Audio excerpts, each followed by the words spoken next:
Madame, Monsieur, bonjour et bienvenue à cette édition du journal. Voici les titres.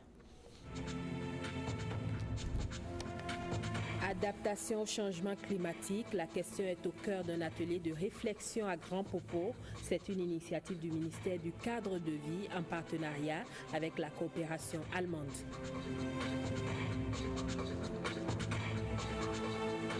Le centre hospitalier départemental du Borgo offre de meilleures conditions de soins aux patients souffrant d'insuffisance rénale. Cet hôpital de référence vient de doter son unité de dialyse d'un important lot de matériel. Quel fondement juridique pour une meilleure représentativité de la gente féminine dans les institutions? Vous aurez dans ce journal l'avis de quelques femmes sur la question.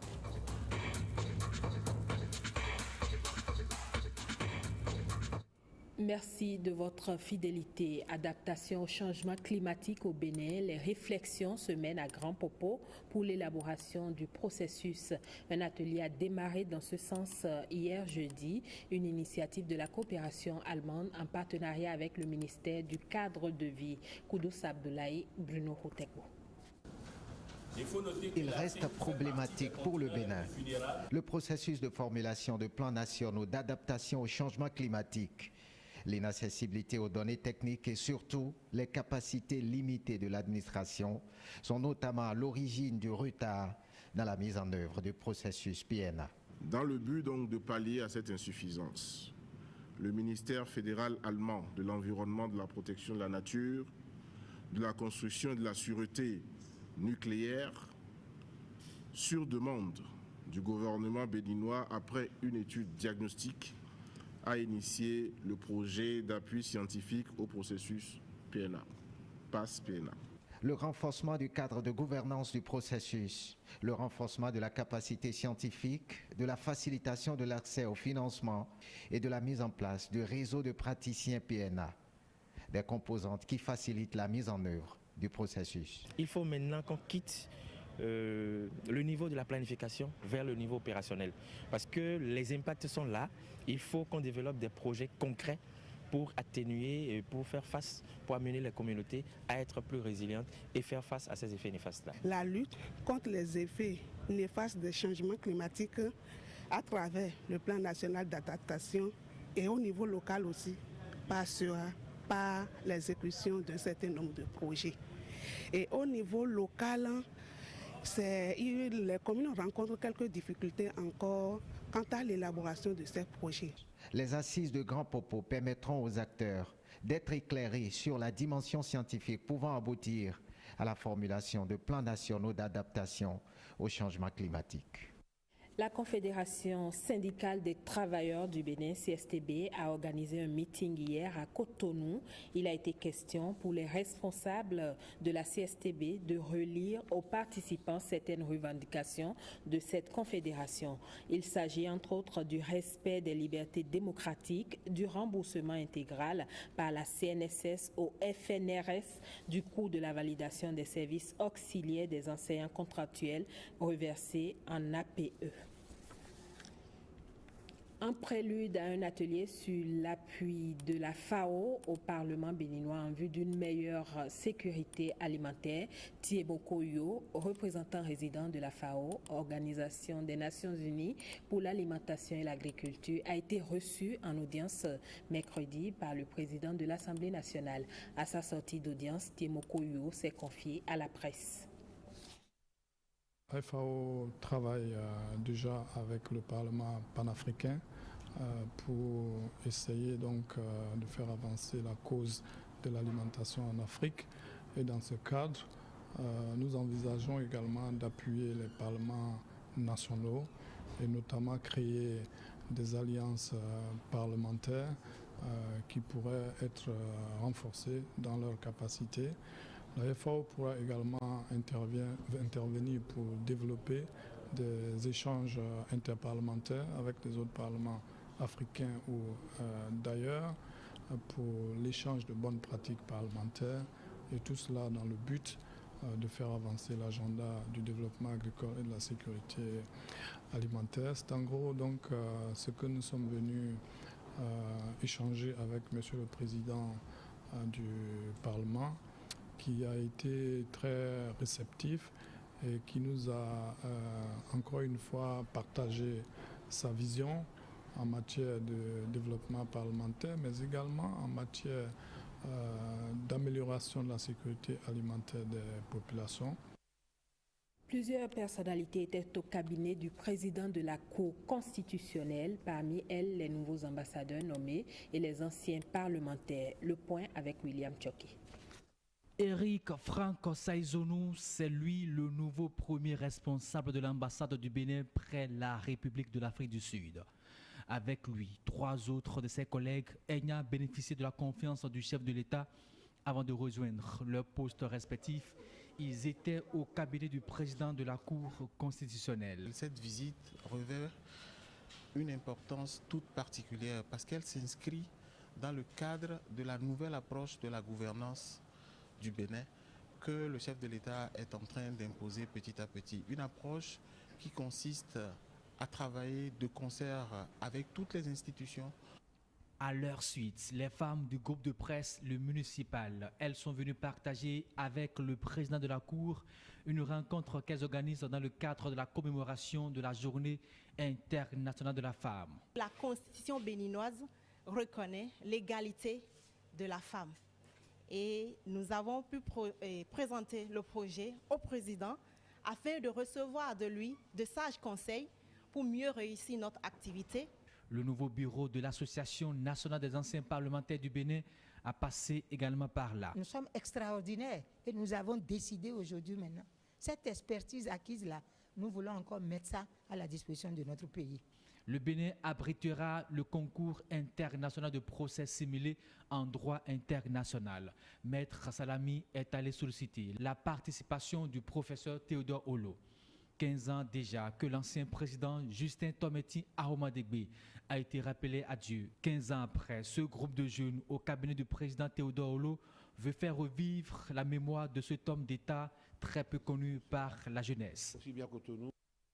Ouida retrouve la lumière après quelques heures passées dans le noir. Alertés, les responsables de la Société béninoise d'énergie électrique se sont dépêchés sur les lieux pour rétablir l'énergie. L'axe Savakpa-Ouida a été ébranlé par la pluie d'hier jeudi, plongeant du coup les populations dans l'obscurité. Toute la nuit, les agents de la SBE ont travaillé pour que la lumière revienne. Vous aurez le récit de Samuel Adini dans nos prochaines éditions. 4 personnes grièvement blessées par un félin dans la commune de Banikwara. Parmi les blessés, un gendarme. L'animal serait sorti de la réserve du parc W pour se retrouver en conflit avec les populations de Toura, un arrondissement de Banikwara. Tout porte à croire qu'il s'agit d'une panthère, mais les investigations se poursuivent. La fauve reste introuvable. Les différentes forces sont en ce moment en patrouille pour pouvoir mettre l'animal hors d'état de nuit. Reportage. Nous avons été informés qu'un félin serait sorti dans un hameau qu'on appelle Dafia Kokuburu dans l'arrondissement de Toura dans la commune de Banikwara. Malheureusement, nous déplorons 4 blessés par ce félin. Aussitôt réinformés, en collaboration avec les collègues gendarmes, nous nous sommes rendus donc sur les lieux. Nous avons, dans notre thème, nous parlons donc de la battue administrative. Nous avons donc filé l'animal qui malheureusement n'a pas été encore identifié.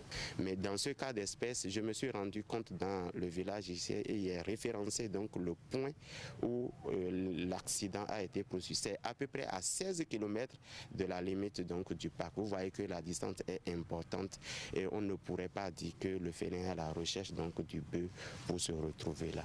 Nous soupçonnons qu'il y a eu donc des mal-donnes au niveau donc de l'animal qui a été donc écarté par ses confrères, donc qui a débordé dans la population. Nous sommes à pied d'œuvre pour l'identifier, pour le mettre hors d'état de nuit. Je profite de votre antenne pour une fois encore rassurer les populations. formation pour dire qu'il y a des comportements à avoir dans des cas d'espèces. Vous savez, WhatsApp maintenant c'est une pratique dès qu'il y a des événements comme ça, les gens sont curieux avec leur portable, avec flash, ils veulent donc photographier. Et quand les animaux, ils voient donc la lumière comme ça, ils se jettent sur les gens et puis on déplore des cas. Nous les avons suffisamment sensibilisés pour leur dire de se retraiter suffisamment donc du lieu où le félin est identifié, quitte à nous professionnels avec la collaboration donc des autres forces, les gendarmes et les militaires sur le terrain pour le localiser et le mettre hors d'état de nuit. Le centre hospitalier universitaire départemental Borgou œuvre pour la modernisation de son unité de dialyse. Ce centre de référence vient d'acquérir un lot d'équipements au profit des malades souffrant d'insuffisance rénale. Nestor Sella et Olviga Messa. Créée depuis 2003, l'unité de la dialyse du centre hospitalier universitaire départemental Borgou ne dispose que de 2 générateurs peu fonctionnels. Aujourd'hui, l'hôpital vient d'acquérir, avec l'aide de ses partenaires, un équipement de pointe pour la prise en charge des malades. L'établissement a mis à notre disposition 5 générateurs. Donc, au lieu d'une salle de dialyse, nous allons maintenant mettre sur pied 2 salles de dialyse, ce qui va nous permettre de prendre en charge de façon efficace près de 50 patients insuffisants rénaux. Nous sommes heureux. Et il y a 5 générateurs qui sont arrivés en état neuf. Parce que désormais, nos malades seront un peu soulagés. Une fois à la phase critique, le traitement de la dialyse revient très cher aux patients. Très cher, surtout l'achat des médicaments consommables, c'est très cher. Tout ce qui est comme dialyse, tout est cher. Donc nous demandons à l'État de nous aider à avoir des produits sous-consommables. C'est pourquoi ce spécialiste des reins conseille un traitement préventif. Faisons du sport pour gagner. Et faire gagner aux reins, faire gagner au cœur, faire gagner au cerveau. Meilleure alimentation, de manger sans, de manger moins sel, moins de repas gras, moins de repas trop sucrés, mais manger beaucoup de fruits, beaucoup de légumes, ce serait bon. Avec cet équipement, l'unité de la dialyse du centre hospitalier universitaire départemental du Borgou peut recevoir environ 50 patients au lieu de 10 par le passé. 2 modules de 3 salles de classe et des hangars au marché Aïdjedo à Calavi ont été inaugurés par le maire Georges Bada. L'autorité communale a effectué à cet effet une tournée dans certains arrondissements de la commune de Calavi. Koudous Abdoulaye, Bruno Hotekbo. Proches, parents et amis arborent de larges sourires. Le grand jour est enfin arrivé pour ces 111 impétrants. Après avoir passé avec succès en octobre dernier les examens du CQM, le certificat de qualification au métier, ils reçoivent officiellement leur diplôme. Une cérémonie grand public parrainée par la municipalité de Porto Novo qui en est à sa 7e édition. Notre formation regroupe un peu de tout. Coiffeurs, coiffeuses, et les frigoristes, électriciens, bâtiments. Et puis la formation dépend du nombre d'années fixées par les patrons. Malgré l'organisation annuelle des examens du CQM par les structures étatiques, des brebis galeuses tapis dans le rang des patrons des ateliers de formation continuent de délivrer clandestinement et à des coûts onéreux des diplômes de fin d'apprentissage. À l'endroit de ces dernières, le collectif des artisans lance cet avertissement. Ce serait horrible pour un enfant qui a bien appris son métier de ce jour et qui se trouve encore dans les diplômes, des diplômes frauduleux. Donc j'exhorte beaucoup mes collègues artisans à se mettre rapidement dans le rang et aussi les parents de ne pas être naïfs face à face au patron, que le diplôme CQM, c'est ça ou rien. Pour les nouveaux diplômés, c'est maintenant que le plus dur commence. Il faut s'installer et faire face à la concurrence. Vous venez plutôt de suivre la cérémonie de remise de diplôme aux apprenants du CQM et c'était à Porto Novo. L'amicale des cadres retraités de l'administration des travaux publics et des transports a tenu hier une assemblée générale ordinaire au cours de laquelle ils ont fait le tour des activités de l'année écoulée. Mylène Fanou et Patrick Benou pour le compte rendu. Défendre les intérêts professionnels et améliorer les conditions de vie de ses membres fait partie des objectifs de l'amicale des cadres retraités de l'administration des travaux publics et des transports. Au cours de cette assemblée générale, elle a présenté le bilan de ses activités pour le compte de l'année écoulée. Au cours de la première année de son mandat, le bureau a exécuté cet atelier en effet à l'accomplissement des formalités pour une reconnaissance administrative de notre amicale, la dynamisation de l'amicale par la création de forums dans l'optique de vaincre l'isolement entre les membres. Une autre forme de pratique de solidarité et d'entraide en organisant des visites à certains aînés en situation d'invalidité. Je voudrais ici lancer un appel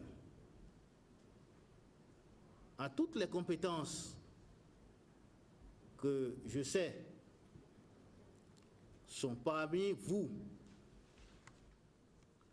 et que j'ai déjà le plaisir de rencontrer au cours de certaines séances de travail que j'ai avec des partenaires des bureaux étrangers et qui viennent déjà puiser dans vos rangs. Ceci donne la preuve que nous avons de l'expertise nationale de haut niveau.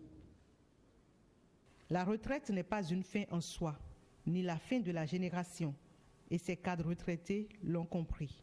Il a été dit le 5 décembre 2015 ici même, nous avons encore beaucoup de raisons de nous battre et de brandir le fanion de l'espoir pour nous-mêmes, pour la corporation et pour la jeune génération. Au lendemain de ces assises, le bureau exécutif s'est mis au travail et s'est fixé des objectifs. Je l'annonçais, 2 modules de 3 salles de classe et des hangars au marché Aïdjedo à Calavi ont été inaugurés par le maire Georges Bada. L'autorité communale a effectué à cet effet une tournée dans certains arrondissements de la commune de Calavi. Je vous propose de suivre à présent le reportage signé Koudous Abdoulaye et Bruno Otekpo. L'enthousiasme des écoliers de Sakome à Togba. Ils accueillent leur bienfaiteur, le maire de la commune de Calavi. Un module de 3 salles de classe est mis à la disposition de ces apprenants par le conseil communal. Il y a 6 mois, personne ne pourrait penser qu'on serait doté de cette infrastructure aujourd'hui qui vont accueillir les enfants pour qu'ils fassent le travail dans de bonnes conditions. Le conseil communal d'Abomey-Calavi, par ma voix, a choisi de faire vivre la nation béninoise à travers les constructions des écoles. Le bâtiment est reproduit à Ouémé, arrondissement de Hévier. Les bénéficiaires apprécient. Désormais, nous travaillerons dans les salles aérées, non bondées. Ce n'est pas fini. Les 3 classes auront, dès la fin de ce mois, le mobilier qu'il faut pour que les enfants rentrent dans les salles de classe. Des applaudissements nourris qui accompagnent le maire de Calavi à Ouedo sur le site du marché. Nous vous en sommes reconnaissantes car c'est la première dans l'histoire de Ouedo. Chère population, je suis content d'être ici parmi vous aujourd'hui afin d'inaugurer ce marché pour que les activités de nos femmes puissent se développer. Les plus heureux, ce sont bientôt les habitants de Hévier. L'ouvrage de franchissement en construction dans cet arrondissement a été visité par le maire. La représentativité de la femme dans les institutions de la République, une vraie problématique. Quelle est l'issue juridique de la présence de la gente féminine dans la société? Certaines femmes nous donnent leur point de vue sur la question. C'est sur des propos recueillis par Emilienne Fayomi.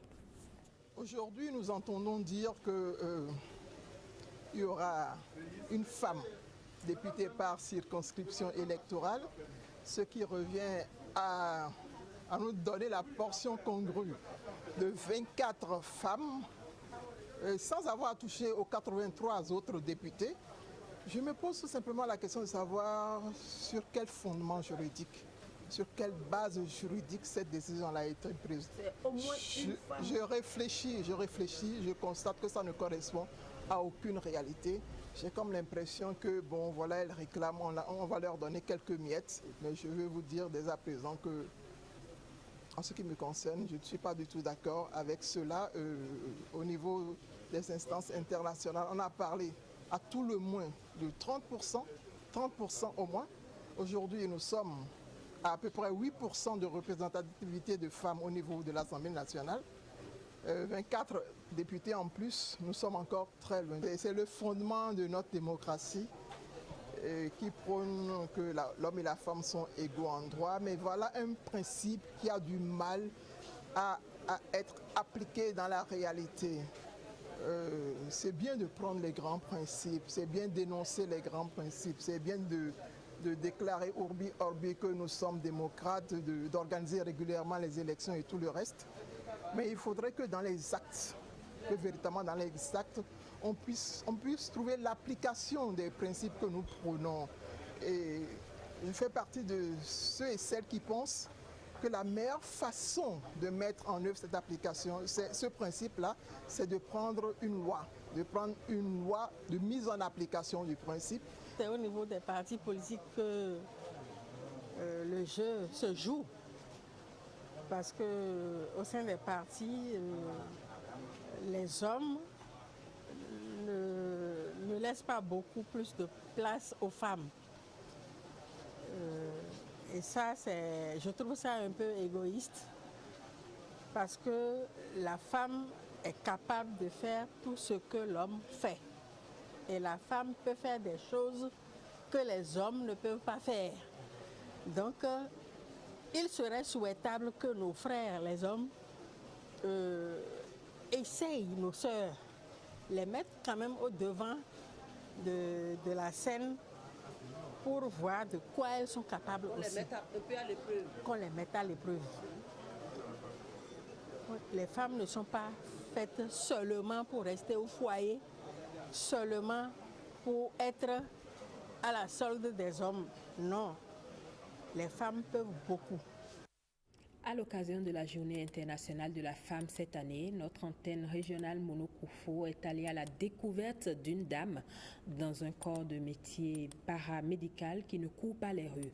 Éléonore Sédédou, kinésithérapeute au centre Bethesda Lokossa, exerce depuis 27 ans. Henri Fachina et Évariste Zomaron pour les détails.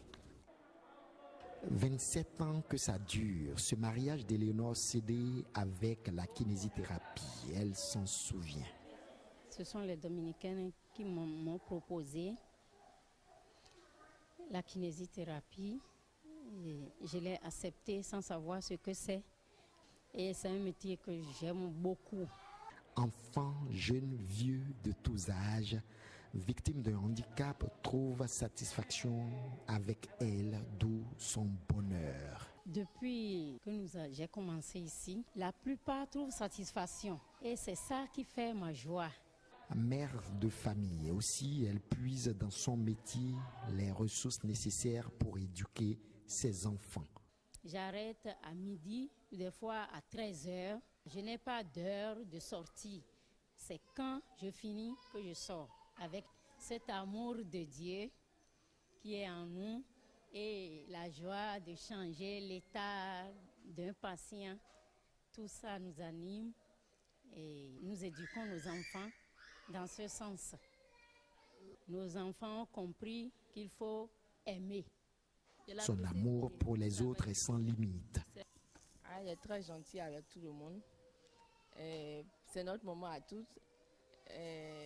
Même dans la nuit profonde, quand un enfant crie, elle sort de chez elle, elle vient voir ce qui se passe.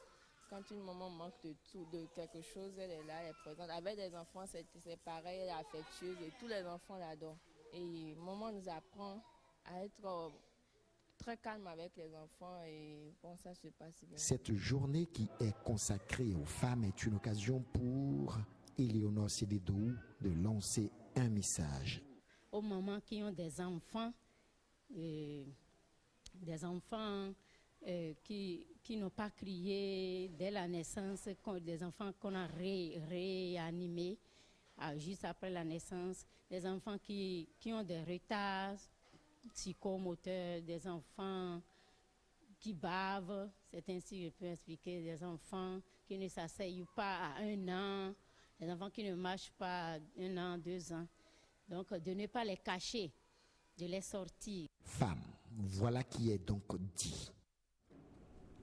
Joseph Nyolonfon, médiateur de la République, souhaite que la femme béninoise se distingue, entre autres, par son travail et sa combativité, un souhait qu'il a exprimé en introduisant la causerie débat initiée par l'institution pour commémorer l'édition 2017 de la Journée internationale de la femme.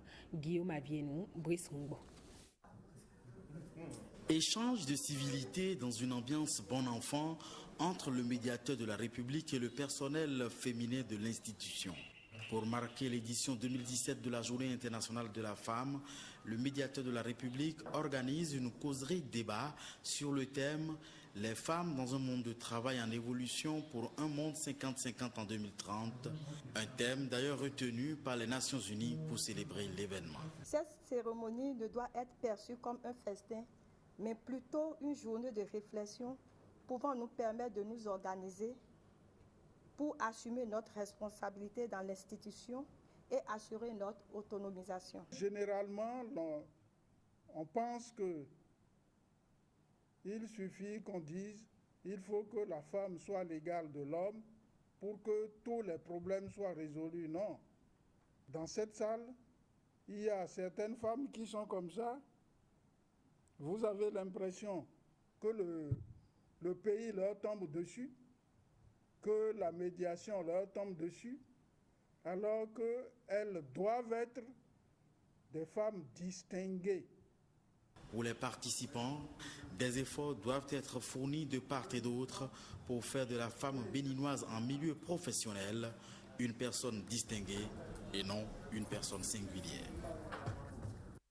Autour du thème autonomisation socio-économique des femmes, un pas vers le développement, les femmes de la municipalité de Parakou et celles de la préfecture du Borgou se sont unies le 8 mars pour adresser des doléances liées à leur épanouissement aux autorités. C'est à la faveur de la marche du cœur tenue à Parakou. Ronald Robinson pour le compte rendu. À travers cette marche du cœur d'environ 7 km, partie du premier arrondissement vers le stade municipal de Parakou, ces femmes de la préfecture et de la municipalité affirment ainsi toute leur aptitude. Occasion pour elles de solliciter le soutien des autorités pour un plein épanouissement des femmes. Soyez notre porte-parole au haut niveau pour l'amélioration du panier de la ménagère, la reprise des activités relatives à l'octroi des microcrédits aux femmes, l'amélioration de la représentativité des femmes aux instances de prise de décision. Le président de l'Assemblée a parlé de 24 femmes sur 107 députés. Nous lui disons merci, tout en lui demandant d'arrondir ça à 40. Comme l'a dit un écrivain, le tigre ne proclame pas sa tigritude, il bondit sur sa proie et la dévore. Donc, si vous voulez avoir ces taux de représentation, il faut se battre. Ce combat pour l'autonomisation et la représentativité des femmes implique en effet un peu plus d'engagement de leur part. Vous devez dénoncer le mariage des enfants qui accentue l'écart entre les hommes et les femmes. Ne soyez pas complices des auteurs des violences faites aux filles et aux femmes. Vous devez travailler à maintenir les filles à l'école. Tout en leur réitérant l'accompagnement nécessaire dans ces luttes, la mairie de Parakou et la préfecture de Borgou prévoient de la planification familiale et des dépistages gratuits en VIH/SIDA et pour les cancers de col de l'utérus et des seins du 11 au 13 mars prochain. Voilà qui met un terme à cette édition. Mesdames, Messieurs, merci à vous de l'avoir suivi. Merci de votre fidélité. Très bonne suite des programmes sur la télévision nationale.